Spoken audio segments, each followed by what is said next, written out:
Assalamualaikum warahmatullahi wabarakatuh. Apa kabar Anda pendengar?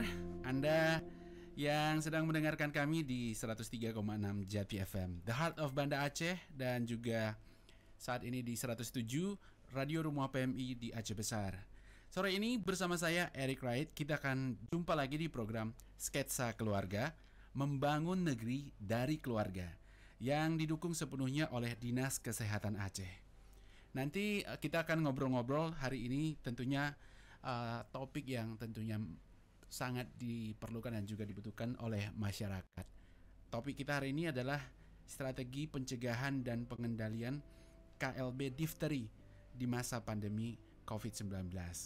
Nah, Anda rekan Jati nanti juga boleh bergabung bersama kami di line telepon 0651 41036 maupun di 0811 682 1036. Namun sebelum kita lanjutkan, nanti akan hadir seorang narasumber saya tentu yang kompeten di bidangnya untuk membahas topik ini. Jadi jangan kemana-mana, tetap konsen di 103,6 JTFM dan juga 107 Radio Rumah PMI. Iya, kembali kita di 103,6 JTFM dan juga di 107 Radio Rumah PMI. Sore ini kita akan lanjut untuk ngobrol sketsa keluarga di program Sketsa Keluarga, Membangun Negeri dari Keluarga. Dan di studio bersama saya saat ini sudah ada Bapak Dr. Iman Murahman. Beliau adalah Kepala Bidang Pencegahan dan Pengendalian Penyakit atau P2P Dinas Kesehatan Aceh. Assalamualaikum Pak, apa kabar Pak? Waalaikumsalam warahmatullahi wabarakatuh. Alhamdulillah masih sehat. Oke Pak. Iya, dan rekan Jati, Anda juga boleh berinteraksi bersama kami nanti kembali di 0651 41032 ataupun di 0811 682 1036, baik melalui telepon, WhatsApp, dan juga Anda boleh mendengarkan di layanan kami di via streaming di www.radiojatifm.com, dan juga Anda boleh memantau di live Instagram serta Facebook. Jadi cukup banyak media Anda boleh memantau kami sore hari ini untuk sekaligus juga membahas topik yang akan kita bicarakan sore hari ini. Dan topik sore ini atau kali ini kita akan bahas tentang strategi pencegahan dan pengendalian KLB difteri di masa pandemi COVID-19. Nah, bagaimana kita akan ngobrol langsung dengan Pak Dr. Iman, bagaimana, apa sih sebenarnya, mungkin pendengar bingung juga nih, difteri itu apa sih sebenarnya? Pak Dok, gimana nih? Ya, yang harus kita ketahui adalah difteri itu ada suatu penyakit ya. Jadi suatu penyakit dengan paling khas sebenarnya begitu kita suruh. Jadi waktu awal-awalnya kan mulai dengan demam dulu ya. Kalau penyakit demam sih banyak sekarang ya. Demam biasa pun demam, batuk pun, kalau anak-anak itu batuk pun demam, kalau flu pun demam. Nah, ini khasnya dia pada saat demam, terus kemudian beberapa hari kemudian, sekitar 3-4 hari kemudian, itu kalau disuruh buka mulut itu kelihatan ada selaput putih namanya kalau dari sisi kedokterannya pseudomembran namanya. Tapi selaput putihnya nggak kayak kalau kita kan seringnya ngomongnya amandel gitu. Nah, kalau amandel kan kalau kita suruh buka mulut itu hanya pinggir-pinggirnya saja. Nah, kalau ini mulai dari pinggir terus kemudian nanti lama-kelamaan dalam 2-3 hari bisa menutup langsung saluran pernafasan. Jadi artinya yang diserang sebenarnya fisik kita itu adalah di saluran pernapasan ya Dok ya? Iya, di saluran pernapasan. Makanya sebenarnya yang cepat membuat meninggalnya sebenarnya pada saat tertutupnya saluran pernapasan. Jadi artinya difteri sebenarnya sangat berbahaya karena bisa sampai menyebabkan kematian. Iya, bisa menyebabkan kematian. Itu sebenarnya yang berbahaya sebenarnya itu. Jadi kalau hanya demam terus kemudian flu batuk ya biasa aja, memang orang bisa hadapi. Rata-rata juga pasti keluarga-keluarga sekarang malah udah pinter-pinter ya, langsung ada yang pergi, walaupun sebenarnya nggak boleh juga langsung pergi ke apotik beli obat beli obat batuk, beli obat flu gitu, beli obat demam kan. Tapi ini berbahayanya adalah pada saat selaput putih itu terus kemudian menutup saluran nafas. Nah, ini yang sangat berbahaya. Dan penderitanya apakah bisa langsung melihat Pak secara kasat mata? Misalnya ada keluarganya melihat ke saluran pernapasannya ketika dibuka mulut nampak itu selaput putih itu tadi Pak? Bisa langsung kelihatan. Jadi memang beberapa, kalau sekarang malah karena kasusnya sudah banyak ya, Iya. itu kita setiap ada kasus laringitis, tonsilitis, terus kemudian faringitis, istilahnya ada infeksi di kerongkongan ya. Iya. Kerongkongan itu ada yang terdiri dari, kalau yang dari mulai di atas itu faringitis, laringitis, tonsilitis. Jadi itu ada tingkatan-tingkatan dari mulai yang tenggorokan, kalau kita buka paling atas, tengah, bawah. Apapun infeksi di situ yang menyebabkan merah, itu kita sudah curigai dengan difteri sekarang. Jadi Pak, sebenarnya difteri itu penyebabnya apa Pak? Ya, difteri itu kan penyebabnya adalah atau apa sih sebenarnya Pak? Difteri ini berasal dari kata apa ya? Itu kadang nggak lazim barangkali dalam bahasa Indonesia Pak ya. Ya, jadi kan difteri ini kan ada suatu bakteri atau kuman ya. Bakteri namanya Pak, ya? Corynebacterium diphtheriae namanya. Nama si kuman ini. Nama si kuman ini itu ya. Cuman menyebarnya sama aja kayak COVID juga.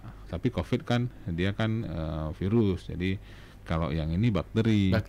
Ini kalau ini sama kayak TBC. TBC juga bakteri. Ya. Iya. Jadi ini bisa mengakibatkan kematian. Kalau COVID secara mandiri tidak mengakibatkan kematian, Pak ya. Hanya apa bedanya Pak sebenarnya? Ya, kalau COVID pada anak-anak malah imunnya luar biasa ya. Maksudnya kalau untuk COVID itu, kecuali mungkin yang varian baru sekarang. Varian baru sekarang malah juga sudah mulai menyerang anak-anak umur 10 tahun, 12 tahun, 13 tahun ya. Jadi itu yang muda sekalipun sudah terinfeksi. Tapi untuk tingkat kematiannya itu pada anak-anak malah sangat sedikit sekali kalau COVID. Sementara kebalikannya kalau difteri itu pada anak-anak yang memang tingkat kematiannya besar. Pada orang dewasa enggak ada. Difteri, jadi kalau orang dewasa apakah bisa terjangkit oleh bakteri difteri ini kepada orang dewasa? Bisa, tapi tidak menyebabkan tertutupnya selaput. Dia akan juga menyebarkan ke orang lain.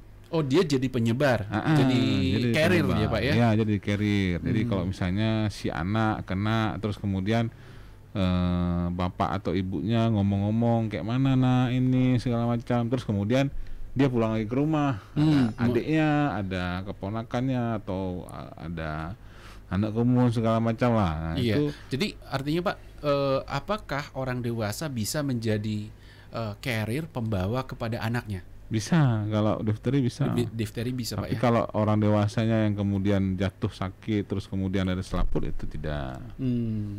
Oke. Pendengar, Anda yang sudah sedang konsen di 103,6 JTFM dan juga di 107, kami buka line telepon dan juga di WhatsApp. Dan ini Dok, ini sudah ada yang masuk nih Pak nih, telepon, kita angkat dulu Pak ya. Halo, Assalamualaikum, dengan siapa di mana? Waalaikumsalam. Iya. Selamat sore Dok. Selamat sore ya.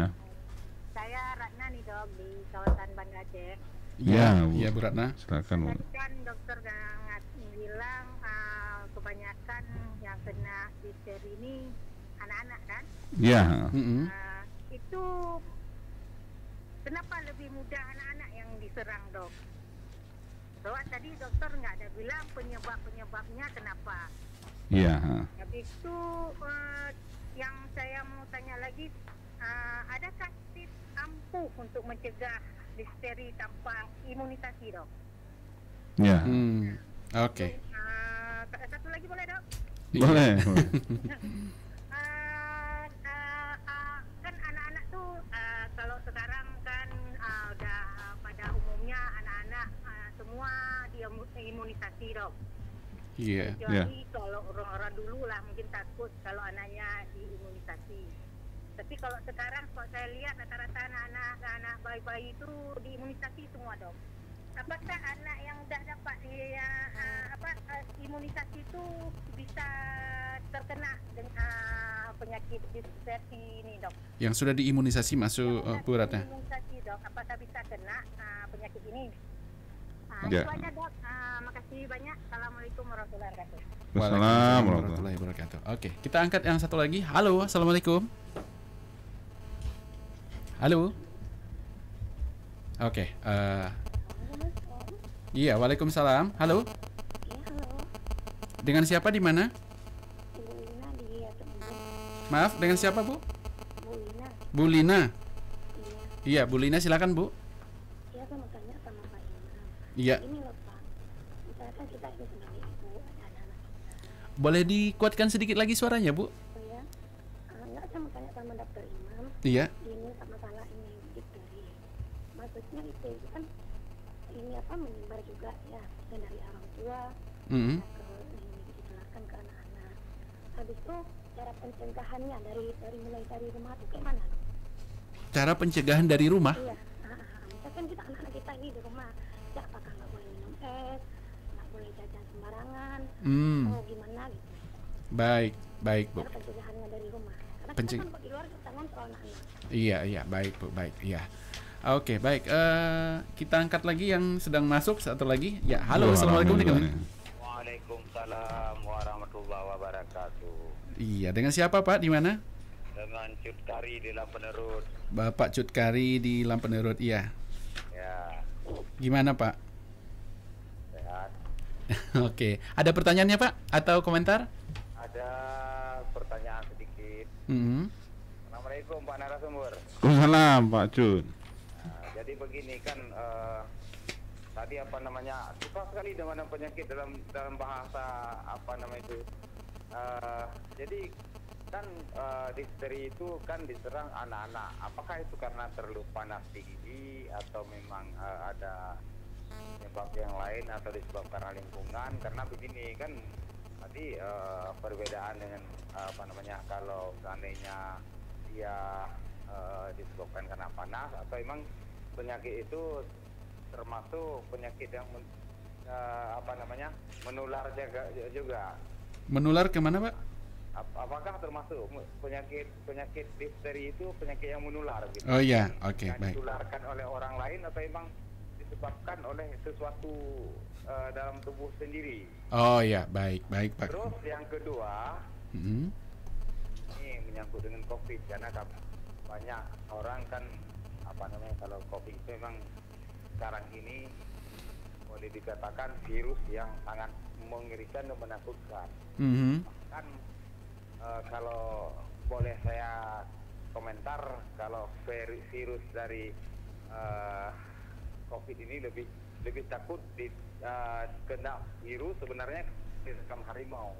Tetapi kalau dilihat dari kenyataan di lapangan, memang sepertinya enjoy aja, tapi dia takut juga sebenarnya.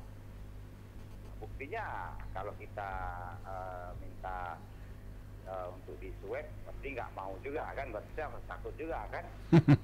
Jadi yang ingin saya tahu dokter, yang pertama itu tadi, yang kedua, tanda-tanda orang terkena COVID itu apa saja? Apakah ada tanda-tanda yang bisa dirasakan, tanda-tanda yang bisa dilihat oleh mata, atau tanda-tanda yang dirasakan oleh penderita itu sendiri? Karena kalau kita nggak tanya kepada orang yang bersangkutan, yang mengerti, bukan ahlinya, macam-macam kabarnya. Ada yang beginilah, ada yang begitulah, ada yang ini, ada yang itu. Oke, Kita baik. tanya kepada Iya. ahlinya, tentu jawabannya lebih konkret. Gitu saja. Terima kasih. Baik, Assalamualaikum. terima kasih. Waalaikumsalam. Waalaikumsalam Pak Cut Kari di Lampenerut. Baik, ini ada banyak sekali yang sebenarnya masuk ya, lagi juga yang masuk di line telepon, tapi kita harus tahan dulu. Dan bagi Anda yang menelepon ke nomor yang lain, line telepon kita di 0811-682-1036. Jadi nomor yang lain, dan juga satu lagi adalah 0651-41036. Selain itu kita hanya buka lewat WhatsApp ya. Jadi dok, ini udah ada 3 nih ya. Dan di WhatsApp juga ada banyak sebenarnya pertanyaan. Tapi mungkin boleh saya baca 1-2 Pak ya. Biar sekalian jawab nih Pak nih. Boleh. Nah dok, saya Bu Elta. Anak saya kedua-duanya sudah selesai imunisasi sampai 2 tahun. Apa ada kemungkinan kena difteri? Apakah harus vaksin lagi jika sudah pernah kena difteri. Nah, untuk saya yang belum pernah imunisasi karena kurangnya pengetahuan orang tua saya dulu, apakah saya bisa divaksin difteri? Di mana saya bisa mendapat? Mungkin ini boleh dulu Pak kita jawab nih. Ya. Ya, yang kita ambil dari yang telepon ya, karena memang yang telepon kan langsung to the point dan memang berani ya. Jadi orang yang nelpon tuh butuh keberanian juga. Butuh keberanian, betul. Saya teringat dulu pada saat zaman-zaman kuliah, kalau misalnya ada kuis-kuis di radio kan, ini kan harus saya telepon dan saya harus menang gitu. Nah, itu butuh keberanian. Betul sekali, Pak. Jadi yang pertama tadi menanyakan soal Bu Ratna tentang penyebab. Nah, penyebabnya seperti yang tadi sudah saya sampaikan, bahwa penyebabnya adalah kuman ya, atau bakteri namanya Corynebacterium diphtheriae. Jadi sumbernya adalah dari penderita difteri. Jadi kalau ada penderita difteri, itulah kenapa penderita difteri itu juga diisolasi. Oh gitu. Karena dia 2 sampai dengan 4 minggu itu tetap menular ya. Walaupun sudah diisolasi. Nah, jadi siapapun yang masuk ke dalam itu, makanya yang merawat juga harusnya pakai APD, Pak, ya? Terutama kalau yang biasanya yang paling sangat tertular adalah sama seperti COVID ya, kan mau ngambil swabnya untuk diperiksa nantinya terus dikirim, biasanya kan dikirim ke Jakarta biasanya. Nah, itu yang pengambilnya itu juga luar biasa itunya, berbahayanya. Nah, jadi penderita difteri ini selama 2 sampai dengan 4 minggu itu sangat menular. Berisiko menularkan kepada orang lain. Tapi yang lebih berbahaya adalah yang tadi, yang carrier. Yang carrier adalah misalnya kita dalam ruangan ini, satu keluarga, dalam ruangan ini terus saya ngomong terus kemudian abang kena difteri. Nah, abang kan nggak ada gejala, karena itu carrier saja. Itu selama 6 bulan abang jalan-jalan, itu abang menyebarkan ke orang lain. Artinya setiap orang yang ketemu kemungkinan akan terkena. Iya.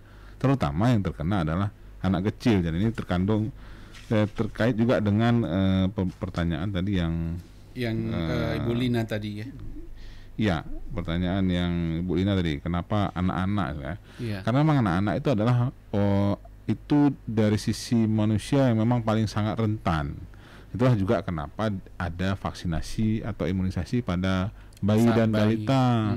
Jadi kalau kita orang dewasa ini udah tahan ini terhadap bakteri-bakteri tersebut, kita udah tahan. Karena memang kekuatan kekebalannya juga sudah hebat. Kemudian tips ampuh tanpa imunisasi, pakai masker tiap hari. Oh, jadi kalau mau nggak diimunisasi harus pakai masker. Dan itu pakai masker, anak-anak juga harus pakai masker. Anak-anaknya juga. Jadi kalau tips ampuh tidak ada, karena memang imunisasi itu adalah sebagai sebagai hal utama pencegah dari difteri. Ya. Jadi artinya Pak, sebenarnya difteri ini satu sisi sebenarnya jauh lebih berbahaya daripada virus COVID, Pak, sebenarnya. Kalau saya lebih berbahaya dari virus COVID. Kenapa? Karena virus COVID kan yang meninggal di atas 30-an, 40-an ya udahlah biar aja meninggal gitu. Tapi kalau ini kan anak-anak ini masa depan kita dan juga masa depan keluarga. Jadi kan pada saat anak-anak kemudian meninggal karena difteri, itu kan orang tuanya pasti sangat luar biasa sedihnya. Dan tidak ada penerus, Pak ya. Jadi tidak ada penerus. Memotong generasi. Pertanyaannya adalah yang kemudian yang sudah diimunisasi apakah bisa kena? Enggak. Oh, kalau sudah diimunisasi sebenarnya jarang, Pak ya. Iya, tapi dengan imunisasi yang lengkap ya, bukan hanya 1 kali. Jadi jadwalnya itu adalah pada saat umur 2 bulan, 3 bulan, 4 bulan, dan 18 bulan. Kemudian pada saat SD itu kelas 1, kelas 2, kelas 5. Nah, kalau jadwal itu diikuti, kalau yang sudah memang betul-betul mengikutinya, jadwalnya sudah tetap, nah itu insya Allah nggak akan kena. Jadi artinya sebenarnya kalau terimunisasi sesuai dengan jadwal schedule untuk usia anak tersebut, sebenarnya kemungkinan besar punya imunitas terhadap difteri di masa depannya. Iya, dan memang kalau dari Bu Ratna tadi menyampaikan sekarang kan udah banyak ya Pak, sudah ini salah. Sekarang malah cakupan imunisasi Aceh lagi rendahnya nih. Gitu Pak ya. Iya. Jadi kalau ini sedikit beralih Pak ya, berapa persen sih sebenarnya penyakit difteri yang misalnya sudah menjangkiti anak itu bisa pulih Pak? Nah, kalau kita lihat kalau kasus dari tahun 2000 sebenarnya mulai ada lagi itu tahun 2013 ya. Jadi 2013 itu sudah mulai ada lagi, tapi saya hanya menyampaikan kasus ini dari 2018. Nah, 2018 itu kasusnya itu ada 200. Artinya 200 itu kasus. penyebabnya Aceh itu masuk kategori KLB, Pak ya? Ya, memang kejadiannya itu kejadian luar biasa. Kenapa? Karena memang harusnya satu pun sudah jadi KLB. Satu saja sudah masuk kategori KLB. Iya, Pak? Harusnya berarti nggak ada, Pak ya? Harusnya nggak ada. Jadi kalau saya dulu koas tahun 2007, 2008, terus sedikit di 2009. Nah itu nggak ada kasus difteri. Nggak ada, Pak ya? Nggak ada. Kenapa? Karena dulu orang nggak macam-macam ya, hoak, halal, haram, vaksin segala macam, ada aluminium lah ini segala macam, nggak ada. Karena orang nggak ngelihat, karena orang belum melek teknologi belum melek media medsos. sosial. Jadi cakupan imunisasi bagus. Jadi saya karena juga dulu pernah juga menjadi pengelola program imunisasi, itu sampai dengan 2012 itu 2011, 2012 itu luar biasa tuh cakupan imunisasinya bagus betul. Tidak ada, Pak ya? Begitu di atas itu kemudian menurun, nah mulai ada. Jadi kok bisa, Pak, sebenarnya muncul lagi? Kemungkinannya kalau sudah nol gitu, Pak, kan? Artinya ada tetap bakteri itu di sekitar kita kah? Atau ada lagi ada carrier dari luar atau? Ya, kita kan mobilitas kan luar biasa dari Jakarta, dari Surabaya dulu, karena kasus ini juga yang paling banyak itu di Surabaya. Di Jawa Timur, bukan Surabaya. Di Jawa Timur itu sangat banyak sekali kasus, dan terutama daerah-daerah dekat-dekat Madura itu di kepulauan itu banyak sekali kasus difterinya. Nah, apakah kita bisa menjamin kita nggak ke Surabaya, nggak ke Jawa Timur, atau orang Jawa Timur nggak kemari atau bertemu orang lain dan bawa ke kemari? Nggak ada jaminan, Pak. Jadi itu harus kita lihat, dan kemudian kalau kita kayak kasus tersebut, dari paling berbahaya adalah di tahun 2019 dari 131 kasus itu ada 7 kematian. Oke, Pak, sebentar. Jadi, Pak, kita tahan dulu, ada yang masuk, Pak, nih. Ya, assalamualaikum, dengan siapa di mana? Sore, Pak Eri. Iya, sore, Bu, dengan siapa, Bu? Dengan Kiana. Dengan? Kak Kiana. Dengan, Ibu Kiana. Ya, silakan, Bu. Assalamualaikum, Dok. Waalaikumsalam warahmatullahi wabarakatuh. Ini masalah difteri ya. Jadi agak menarik juga nih, topik ini udah agak membumi gitu. Benar ya, saya pernah dengar ya kan. Tapi hari ini belum pernah saya ngalami. Alhamdulillah, kok belum pernah. Alhamdulillah. Jadi ada yang saya tanyakan gini, apakah suhu kondisi badan kita itu gimana? Kan? Terus lantas makanan yang kita makan itu bisa nggak gitu, maksudnya susah nggak baik makan ataupun minum gitu. Terus penebalan di leher itu gimana? Apakah ada penebalan di leher kan?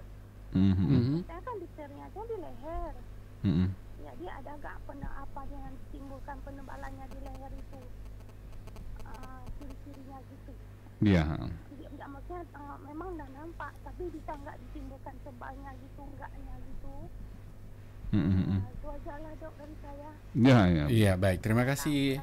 Sama-sama. Assalamualaikum. Salam warahmatullahi wabarakatuh. Jadi Ibu Kiana ya, sebenarnya ini pertanyaan dari Cut Kari juga tadi ya, Pak Cut Kari. Ya, Cut Kari, difteri apakah menular? Terus kemudian dari diri sendiri apakah menular juga dari orang lain gitu. Iya, jadi boleh sekalian, Pak, dirangkum. Boleh. Pak. Yang pertama tadi yang Bu Rana kayaknya sudah selesai. Kalau Bu Lina tadi menyebarnya lebih pada orang tua, memang iya, karena kita kan orang tua yang memang lebih banyak mobilitas ya. Jadi nanti kita yang bawa pulang ke rumah. Nah, kalau untuk cara mencegahnya, kalau dari sisi makanan nggak ada sama kayak Ibu Kiana tadi, kok apakah dari sisi makanan ini segala macam itu tidak menularkan. Jadi kalau makanan jajan-jajanan sebenarnya bukan dari sisi difterinya, tapi dari sisi kesehatan yang lain, Pak ya. Higienisnya. Apakah higienis apa enggak? Kadang kan orang pada saat bumbunya dari punya tahun lalu, bukan bulan lalu ya, dari tahun lalu punya expired, dicampur lagi dengan yang baru, bisa jadi. Itu tidak menimbulkan difteri, tapi difteri ini memang dari saluran pernapasan. Intinya adalah dia nularnya tetap dari saluran pernapasan. Berkembang biaknya sebenarnya harus di saluran pernapasan, Pak. Iya, dia cocoknya memang hanya di situ. Jadi memang harus terbawa atau carrier dari orang sebenarnya akan berpindahnya ke penderita yang lain. Itu Iya, yang kemudian iya. Itu jadi kalau saya bandingkan misalnya difteri, TBC dan juga COVID ya. Kalau difteri memang dia cocoknya itu memang timbulnya itu adalah di situ. Bertumbuh kembangnya adalah di situ. Iya. Kalau TBC juga seperti itu, bertumbuh kembangnya adalah di situ, terus kemudian dia menyerang saluran nafas, paru-paru. Sama-sama Pak, ini di saluran nafas Pak ya. Ekstra parunya, itu kemudian membunuh sel-sel parunya. Kalau COVID itu dia menyerang tadi saluran pernapasan, iya dia serang, parunya iya dia serang, ada selaput-selaput di jantung pun ada yang dia serang, dan selaput-selaput di ginjal. Jadi cukup berbahaya. Bahayanya cukup luar biasa. Artinya serangannya bukan hanya satu bagian saja. Dan beberapa hari terakhir misalnya ini sama Pak Cut Kali lah nih ya. Tadi karena memang bilang ada yang biasa-biasa aja, ada yang tapi kalau diperiksa juga swab juga takut. Nah, saya buat perbandingan seperti ini. Kita tidak bisa memilih, memang kematian memang betul-betul takdir Allah. Kita juga di rumah sakit tidak bisa memilih mana yang akan pulih kembali, mana yang memang akan meninggal, nggak bisa pilih juga. Kenapa? Karena ada yang namanya badai sitokin. Nah, badai sitokin ini terjadi pada saat nantinya virus COVID itu masuk dalam tubuh kita, dan kemudian pada saat di swab itu negatif. Dan rata-rata beberapa hari terakhir, beberapa minggu terakhir, yang sudah negatif itu pula yang meninggal. Itu kok bisa tuh dok? Karena terjadi badai sitokin. Badai sitokin itu istilahnya kan udah negatif. Ya. Tanda kutip sepertinya sudah sembuh. Negatif itu kan diambil swabnya di mana? Di hidung. Ya, di hidungnya negatif, tapi di badannya negatif apa enggak? Oh, nggak tahu. Tidak ada pemeriksaan. Kan saya tadi udah bilang, yang dia serang mukosa di jantung, di paru, di ginjal. Iya. Ya, pada saat diserang di ginjalnya mati langsung berhenti. Oh gitu dok. Langsung berhenti, terus dia tidak bisa lagi metabolisme. Sebegitu berbahayanya akibatnya ya. Ya, dan itu terjadi bukan hanya pada umur 50, 60, 70 enggak. Itu yang terjadi kemarin yang suami istri umur 35, yang 21. Di sekitaran nih Pak ya. Iya. 35, 21 kan. Iya. Terus baru saja tadi pagi itu ada seorang staf di kantor gubernur yang umurnya juga masih di bawah saya, 30-an. Itu badannya juga lumayan. Secara fisik meyakinkan. Nggak akan mungkin, saya kita pikir. Nggak bisa pilih, makanya saya bilang tadi nggak bisa pilih. Oke, baik dok. Ini ada yang masuk lagi di line telepon kita, silakan. Assalamualaikum, dengan siapa di mana? Waalaikumsalam, dengan Dita di Sabang. Dita di Sabang, ya silakan Dita. Assalamualaikum dok. Waalaikumsalam Dita. Saya mau nanya, vaksin apa saja yang diperlukan untuk pencegahan penyakit difteri? Ini ada satu lagi dok. Apakah seorang anak yang sudah mendapatkan imunisasi lengkap masih bisa terkena difteri? Oke, baik. Itu saja Dita? Iya. Baik, iya. Terima kasih Dita. Ya, sama-sama. Assalamualaikum. Waalaikumsalam warahmatullahi wabarakatuh. Iya, kalau untuk yang itu tadi ya, Bu Diana tadi ya, Bu Diana dulu. Bu Diana tadi ada Bu Kiana, ya. Bu Kiana tadi ada pembengkakan. Nah, ini salah satu dari ciri-cirinya juga itu. Jadi ciri-ciri dari difteri itu selain nanti kita buka mulutnya nanti ada, jadi ada selaput pseudomembran istilahnya, selaput putih keabu-abuan. Nah, selaput putih keabu-abuan nih kalau kita panik dan kemudian kita colok biar bisa bernafas, itu berdarah. Oh gitu. Jadi nggak boleh sebenarnya nggak bisa. Padahal kita mau membantu untuk pernapasan. Nggak bisa. Misalnya barangkali untuk P3K gitu Pak ya. Pertolongan pertama dikasih sedotan kan ada lubangnya Pak. Jadi nggak boleh Pak ya. Pertolongan pertamanya adalah membelah leher. Oh harus, gitu. Jadi dengan tracheostomi istilahnya. Tracheostomi kita belah leher, jadi nafasnya lewat leher. Karena tertutup saluran nafas, maka kita buat nafasnya itu lewat leher. Tapi bahaya lainnya Pak kan itu bisa pendarahan. Iya pendarahan, tapi apa boleh buat karena memang itu adalah satu-satunya cara ya. Jadi kalau kita lihat gambarnya seperti ini, kita harus buka dulu, terus kemudian memang ribetnya adalah setelah pendarahan itu ada cairan kan keluar terus dia. Itulah luar biasa ya Allah. Kita kan nggak dikasih saluran nafasnya lewat leher, tapi lewat mulut. Lewat mulut, iya. Kalau kita lewat leher ngomong-ngomong, itu keluar cairannya bukan kayak air liur biasa ya, semua keluar. Wah itu ya, jadi sangat mengerikan kalau diabaikan sebenarnya. Ya memang. Jadi, terus kemudian ciri-cirinya adalah pembengkakan. Jadi lehernya bengkak, ya. Lehernya itu memang bengkak kayak berapa orang. lama dok itu proses terjadinya sampai pembengkakan yang menutup saluran napas tuh? Ya, itu tadi kan begitu kita kena, jadi kemudian dalam 2 sampai dengan 5 hari masa inkubasi, terus kemudian kita mulai demam. Pada saat kita mulai demam, batuk pilek biasa, terus kemudian 3-4 hari dari situ barulah mulai muncul selaput putih dan kemudian pembengkakan leher. Nah itu periode-periode tersebut harus aware.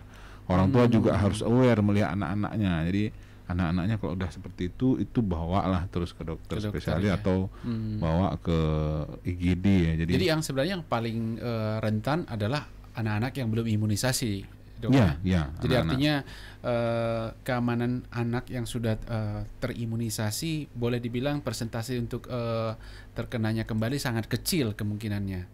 Ya, karena kita bisa jawab nih punya Dita dengan punya WA-nya Bu Elta tadi soal imunisasi. Iya. Vaksin apa saja. Jadi kalau vaksin apa saja bagi ibu-ibu, apalagi ibu-ibu muda sekarang ya, nggak usah lihat dulu apa itu hoaknya, halal haramnya.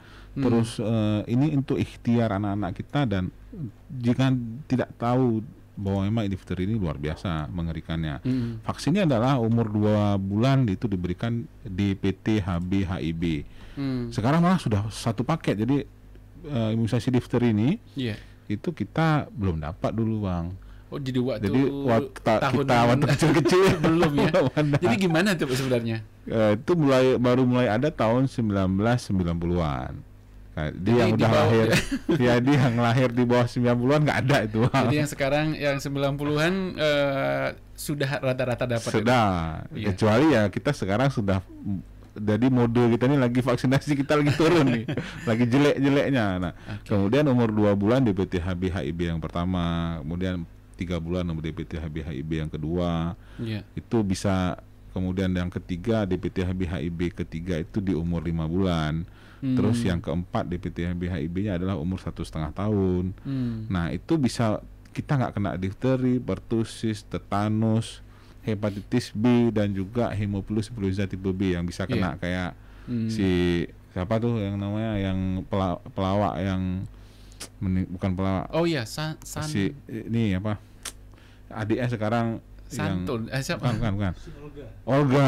Oh iya. Olga itu kita bisa dari bayi kita bisa mencegahnya biar nggak kena meningitis dengan DPT HB HIB.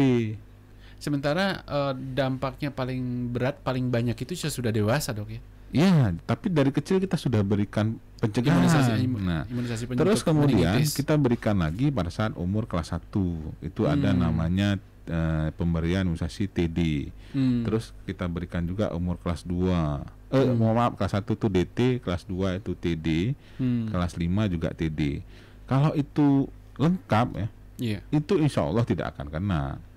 Dan rata-rata yang kena adalah umurnya itu antara umur 5 sampai dengan 15. Itu yang memang rata-rata paling sering terkena adalah umur-umur seperti itulah. Jadi anak-anak umur SD, SMP gitu.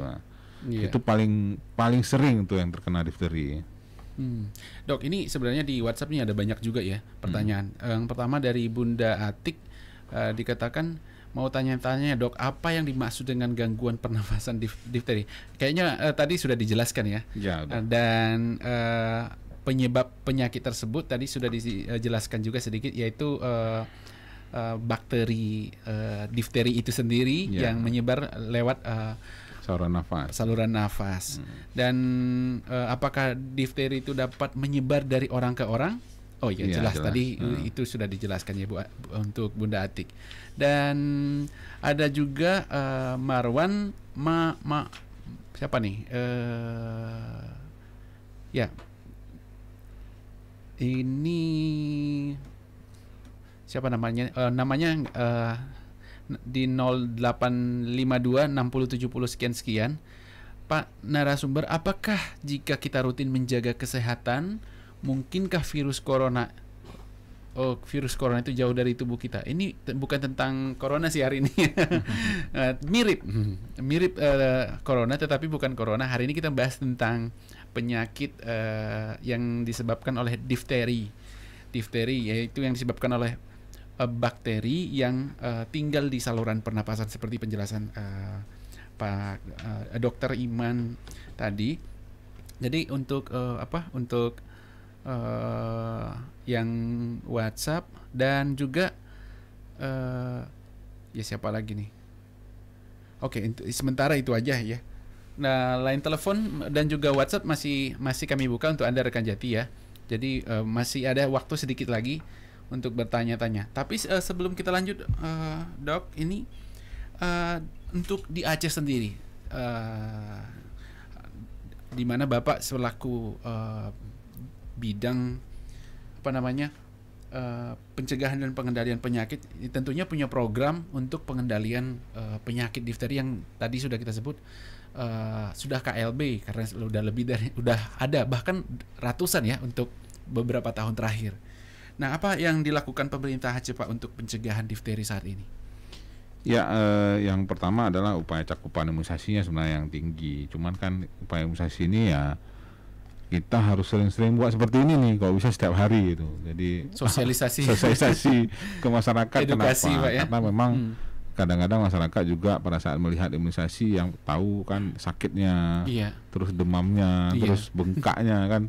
Padahal mereka masyarakat menganggap manfaat jangka panjangnya mungkin abai. Jangka panjangnya abai. Terus kemudian mereka menganggap ya ini bayi kita lagi sehat-sehatnya jadi sakit gara-gara divaksin. Padahal memang kita kan dalam memunculkan tingkat kekebalan ya harus sakit dulu. Iya. Jadi baru sebenarnya waktu demam itu bukan karena dia sakit yang menjadi lebih parah daripada akibat seandainya terjangkit virus bakteri itu tadi ya. Lebih parah. Nanti kan kemudian yang berikutnya adalah kalau memang sudah terjadi, itu juga kita turut meningkatkan untuk peningkatan di rumah sakitnya. Jadi surveillance aktif untuk kita cari itu. Kadang-kadang kan juga bukan hanya khusus untuk itu, kadang juga ada anak-anak yang dia berobat cuman gara-gara demam atau juga batuk, pilek, flu. Itu rupanya semua harus dibuka dan itu kemudian dilaporkan. Dan itu rata-rata untuk di rumah sakit dan juga puskesmas itu mereka sudah aware tentang hal-hal seperti ini. Itu kita sudah buatkan bahwa memang mereka step-stepnya sebenarnya artinya apa jika orang datang ke rumah sakit lalu juga sekalian sudah akan diperiksa kemungkinan potensi bisa jadi terjangkit difteri juga. Itu udah satu paket nantinya dengan yang pengambilan swab ya. Karena kan pengambilan swab apalagi sekarang kan lagi musimnya COVID dan juga pemakaian swab antigen yang banyak. Ya, mereka rata-rata sudah paham lah bagaimana cara mengambil yang ininya. Terus kemudian kalau yang sudah terjadi biasanya itu satu gampong itu kita harus laksanakan ORI namanya, outbreak response imunisasi. Jadi tahan dulu Dok, ini ada yang masuk di line telepon. Ya, assalamualaikum, dengan siapa di mana? Salam. Iya, halo. Salam. Waalaikumsalam, dengan siapa di mana, Pak? Pak Ferry nih. Oh, Pak Ferry. Ya, silakan Pak Ferry. Tanya, Dok. Ya. Agak besarkan suaranya sedikit, Pak. Oke, beberapa tahun yang lalu Iya. kan ada imunisasi difteri. Dokter apa? Kan pergi ke lapangan, ke sekolah. Iya. Gimana Pak? Beberapa tahun yang lalu sebelum COVID, kan ada dokter puskesmas datang ke sekolah. Ada apa Pak? Bisa diulang Pak, agak dekat sedikit. Halo. Iya, silakan Pak. Sudah jelasnya Iya, ya? silakan. Ada dokter puskesmas. Iya. Beberapa tahun lalu kan ada dokter puskesmas datang ke sekolah. Jadi ada wali murid enggan suntik imunisasi itu. Wali murid ya? Enggan. Oke. Nggak mau disuntik imunisasi difteri itu. Siapa yang mau aja begitu, nggak dipaksa, takut apa nanti dibilang nanti apa efek samping nanti waktu suntik tangan gembong gitu. kampung lama sembuh gitu kan, takut oleh murid. Atau itu apakah yang nggak kena imunisasi difteri itu bisa kena menular juga dok? Yang datang dokter bidan itu ke sekolah itu pertama. Yang kedua, mana pertama kali kasus difteri ini terjadi, apa di Indonesia atau luar negeri? Oh ya, di mana pertama kali difteri ada, ya gitu ya? Ya, Oke. Karena tahun lalu sebuah KTP saya nggak ada dengan difteri. Baru aja nih difteri beberapa tahun yang lalu nih. Apa di Vietnam, apa di Kamboja, kita kena tahu. Mohon penjelasan, terima kasih. Baik, terima kasih banyak Pak Ferry. Assalamualaikum. Assalamualaikum. Oke, itu Pak Ferry tadi ya. Ada 2 pertanyaan Pak tadi. Dan sekaligus juga ini dari ini Ibu Zu di Sabang, siapa-siapa saja yang tidak boleh divaksin difteri? Siapa saja tidak boleh divaksin difteri? Ibu apa? Ibu Zu. Bu Zu ya, di Sabang. Oke, dan juga ini di 0813 603 dan sekian-sekian, apakah difteri dapat merusak alur pernafasan, dan apakah penyakit ini bisa sembuh dengan menggunakan obat herbal? Risna, oh ya Risna. Oke, apakah difteri bisa sembuh oleh oleh obat herbal? Oke, dan ya, oke, ya silakan dok. Ya, ini sebelumnya kayaknya ada masuk lagi satu lagi. boleh. Ya, assalamualaikum, dengan siapa di mana? Kembali naik Cutkari, ada sedikit mau ini. Oh iya, silakan Cutkari. Gini kan tentang vaksin imunisasi itu anak-anak bayi itu kan. Ya. Saya pernah mendengar itu dok, katanya nggak boleh, katanya istilahnya gini, banyak katanya. Jadi untuk mencegah menjarangkan kelahiran, karena itu nggak halal, karena untuk memperpendek umur. Jadi banyak isu-isu yang dikembangkan, yang mengembangkan juga sedikit mengetahui tentang agama. Jadi apakah memang hal ini memang ironis terjadi hal seperti itu? Apakah untuk memperpendek umur, memperjarang kelahiran? Karena kan ada isu-isu bahwa Indonesia ini kan sudah padat penduduk, populasi masih kurang, populasi masih jarang loh Pak ya. Jadi maksudnya dibiarkan Pak supaya berkurang jumlah penduduknya gitu Pak ya? Jadi maksudnya agar tidak diimunisasi, jadi biar banyak kelahiran gitu. Apa memang yang hal demikian apakah benar atau memang supaya orang tidak mau imunisasi lagi? Oke, baik Pak Cutkari. Itu saja, terima kasih. Assalamualaikum. Waalaikumsalam warahmatullahi wabarakatuh. Oke, iya. Iya, langsung saja.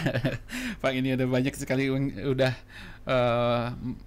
pertanyaan yang disampaikan oleh pendengar dari Pak Ferry tadi mengenai wali murid, dan juga Bu Zu dan Pak Kari tadi.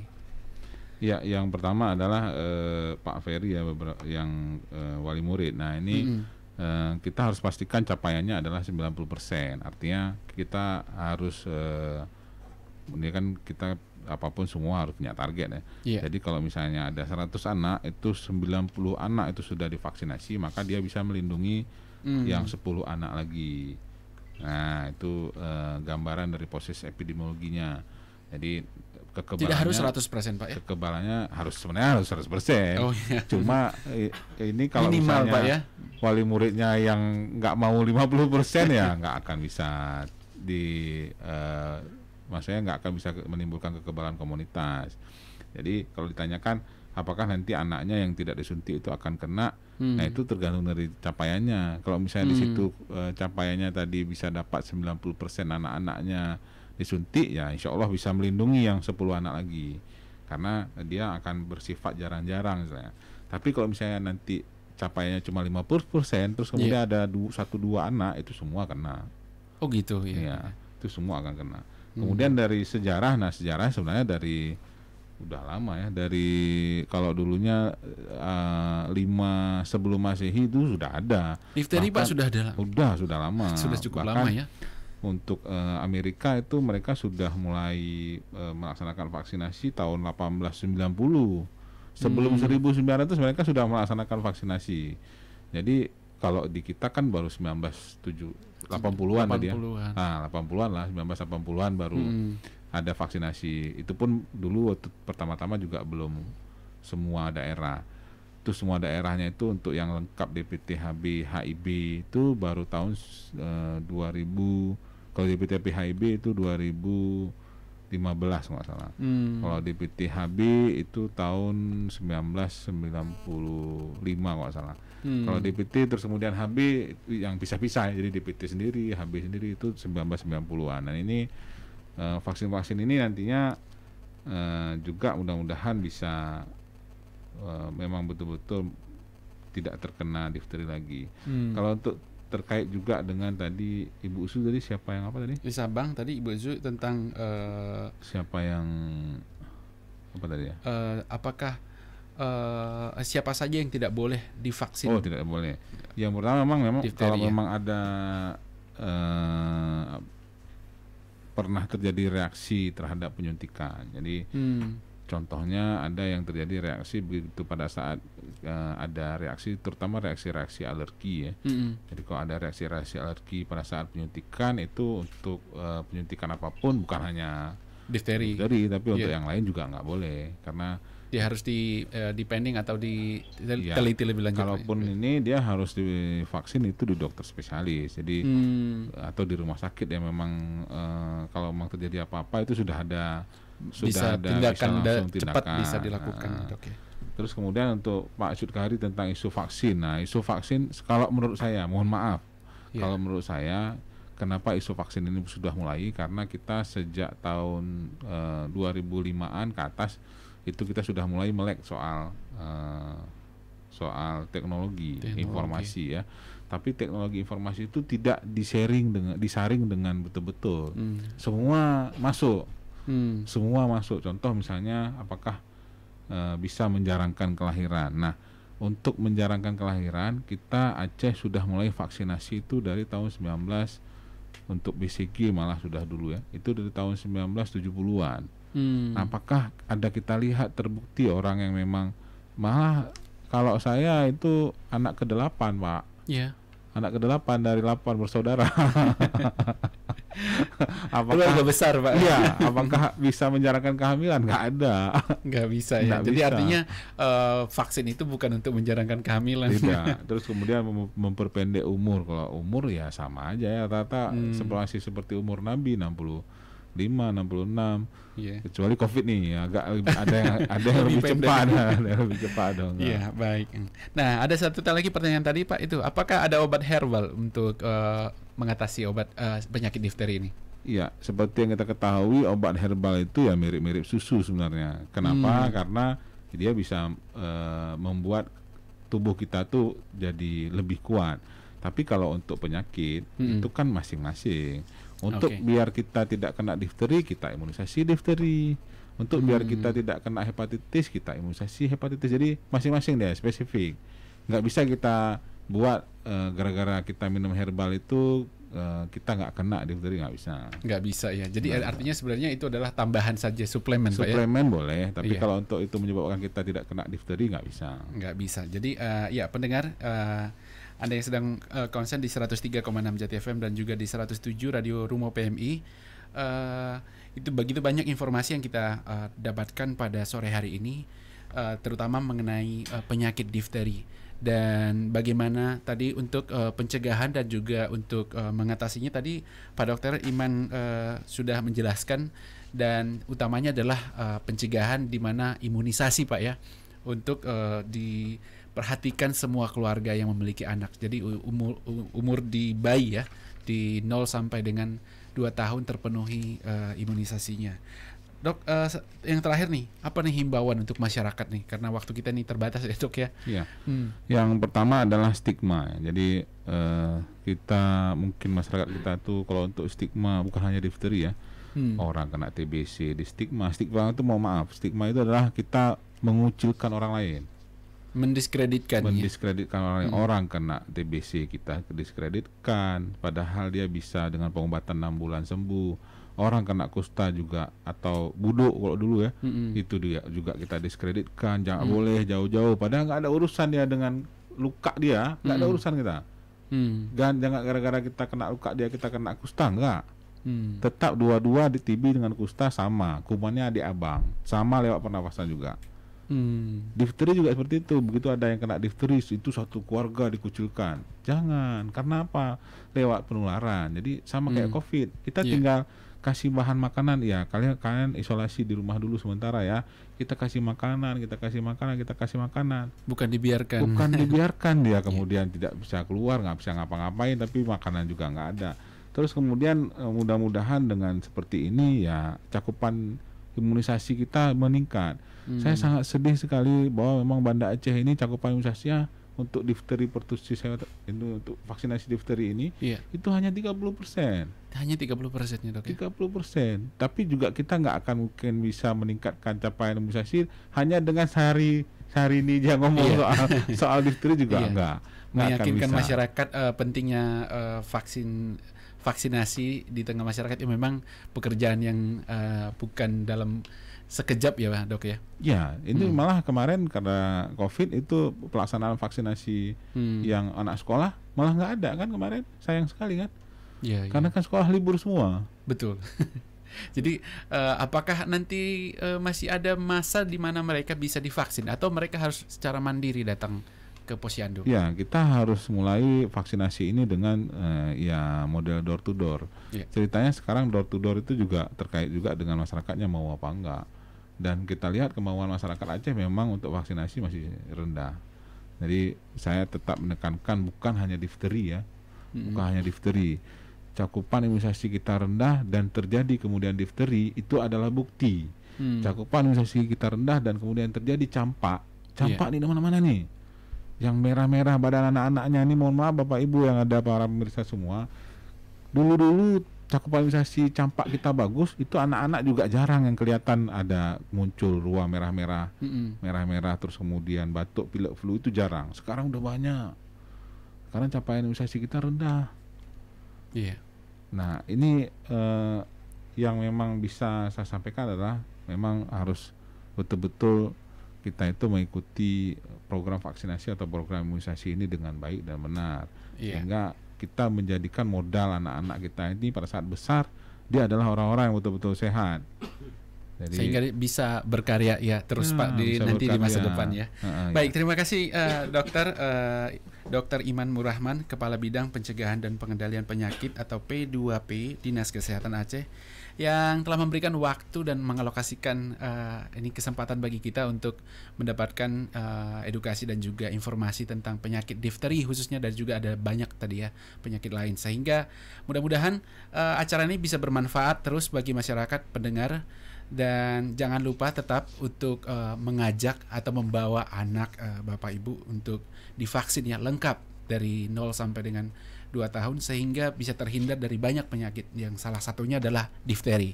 Dan sampai di sini akhir jumpa kita. Tetap jaga protokol kesehatan dengan menjaga jarak, memakai masker dan mencuci tangan, jaga diri, dan mari bangun negeri dari keluarga. Saya Eric Rex, sign off dari 103,6 Jati FM, The Heart of Banda Aceh. Wassalamualaikum warahmatullahi wabarakatuh. Waalaikumsalam warahmatullahi wabarakatuh.